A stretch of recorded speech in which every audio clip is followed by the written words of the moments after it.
Today, we're diving into an awesome story coming out of the world of AI and robotics. It's all about a small model that is making some seriously big waves. Let's jump right in. But let's start with a big question. We see these mind-blowing AI demos all the time, right? So why is it that real-world robots still seem to struggle so much with just adapting to new things? Well, it's a huge challenge, and a massive part of the answer comes down to two things: size and data. So here's our game plan. We'll kick things off with the massive problem that robotics is facing. Then we'll introduce our hero, SmolVLA. We'll look at the clever tricks it uses, check out the impressive results, and uncover its secret weapon, community data. And finally, we'll look ahead to what this all means for the future. Okay, first up, let's talk about this Goliath challenge, the billion-parameter problem that's holding robotics back.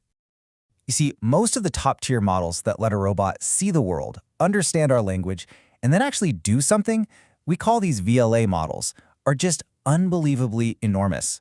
We're talking over 1 billion parameters, and that's not just some abstract number. It's a very real, very expensive barrier.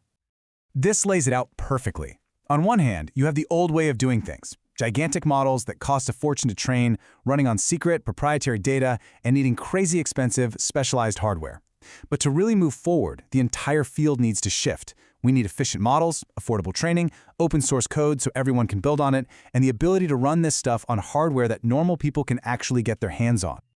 And that, right there, is where our David enters the story. So let's meet SmolVLA, a model built from the ground up to be lean, mean, and accessible. So what is it exactly?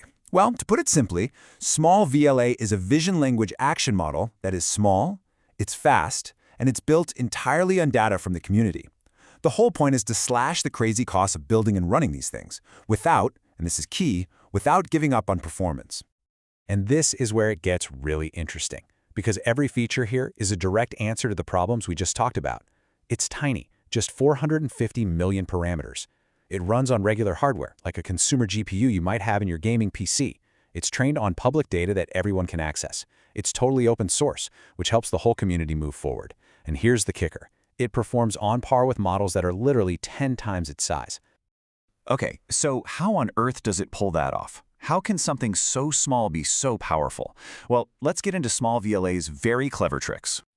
The first big idea is something called layer skipping. You know, instead of making the AI process information through every single layer of its virtual brain, the model cleverly figures out that for most robotics tasks, the really useful stuff is in the first half of the model. By just grabbing features from there, it basically cuts its workload in half with almost no hit to performance. It's brilliant. The second trick is all about making the robot faster and more responsive. It's called asynchronous inference. The best analogy is a really efficient chef in a busy kitchen. The chef doesn't wait for one dish to be served before starting the next one, right? They're always working ahead. This model does the same thing. It starts thinking about its next set of moves while it's still finishing its current one. All that dead time just vanishes. And here's how that works in practice. So the robot is doing its thing, working through its to-do list. But it doesn't wait until the list is empty. No way. When the queue of actions gets a little low, it fires off a new request to the AI. The model then figures out the next batch of actions while the robot is still moving, and that new batch arrives just in the nick of time, creating this perfect seamless flow with zero lag. So these tricks sound great on paper, but the proof is in the pudding. Do they actually work? Let's check out the results and see how SmolVLA punches way above its weight class. First, let's just reset on the scale we're talking about. This chart is a straight-up size comparison. On the left, you've got this other model, Pi0, with 3.3 billion parameters. And on the right, there's our little guy, SmolVLA, with just 450 million. Just look at that. The difference is just staggering. Okay, now hold that massive size difference in your head and look at this. On a standard robotics test, SmolVLA, the tiny model on the right, actually beats its gigantic competitor in success rate. It's not just as good, it's slightly better. That is the literal definition of punching above your weight. And what about that async trick, the chef in the kitchen? Well, this table shows you exactly what it gets you in the real world. By switching to that smarter, asynchronous mode, the robot gets tasks done 30% faster, and over a minute, that means it can complete more than double the number of tasks.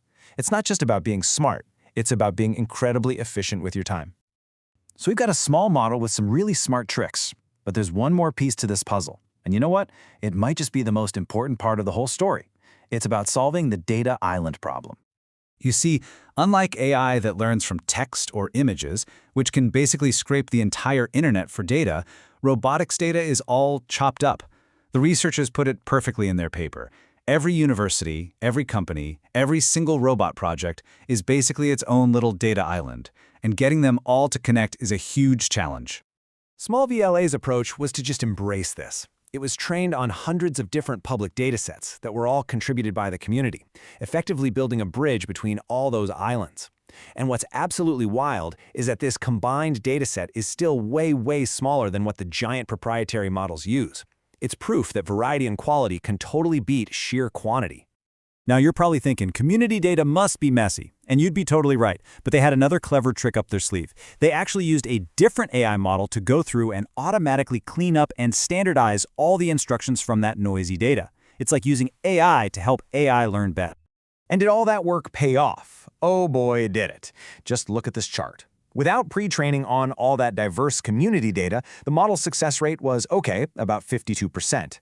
But with it, performance shoots up to over 78%. That is a massive, game-changing leap, and it just proves how valuable all that diverse, real-world data really is. Okay, so let's put it all together. We have a small model, we have clever optimizations, and we have a dataset powered by the community. So, what does this all mean for the future of robotics? At the end of the day, SmolVLA isn't just a cool piece of tech. It's really a statement. It's a huge step towards a future where cutting-edge robotics research isn't locked away in a few giant, wealthy labs, but is open, affordable, and accessible for everyone to build upon. And that leaves us with one final, pretty exciting thought. SmolVLA is living proof that a small, open, community-driven effort can take on the giants in the field and actually compete. And it just makes you wonder, if we can do that for robotics, what other massive, complex problem could we solve if we just took the same approach?